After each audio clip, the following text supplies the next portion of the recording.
যদি তোমাদের কোনো ইচ্ছে আছে মানে কোনো উইশ আছে সেটা পূরণ করা কোনো ব্যাপারই নয় যদি সঠিকভাবে ম্যানিফেস্ট করতে পারো।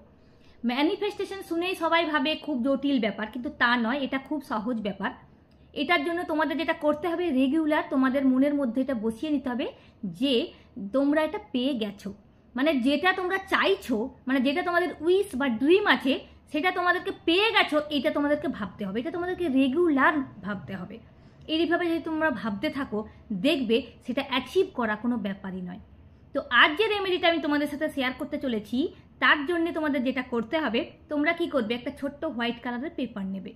পেপার নেওয়ার পর পেপারের ওপর নীল কালারের পেন দিয়ে তোমরা তোমাদের যে উইশ মানে যে ইচ্ছে আছে যেগুলো তোমরা পেতে চাও সেটা তোমরা 11 বার লিখবে। 11 বার লেখার পর নিজের দিকে 3 বার ফোল্ড করবে। ফোল্ড করার পর তোমাদের পিলোর নিচে মানে বালিশের নিচে রাত্রিবেলায় রেখে দেবে। এইভাবে তোমরা 40 দিন করতে থাকবে। আর প্রত্যেক দিনের পেপার তোমরা এক জায়গায় জমা করে রাখবে। 40 দিনের দিনে তোমরা কি করবে, সমস্ত পেপারগুলো জ্বালিয়ে দেবে, আর ওর থেকে যে অ্যাশটা বেরোবে সেই অ্যাশটা তোমরা ইউনিভার্সকে ফু দিয়ে দেবে। দেখবে যে কোনো ধরনের উইশ পূরণ করা তোমাদের কাছে কোনো ব্যাপারই হবে না। তো আজকের রেমেডিটা যদি তোমাদের ভালো লেগে থাকে প্লিজ লাইক শেয়ার কমেন্ট করতে ভুলো না। Thank you.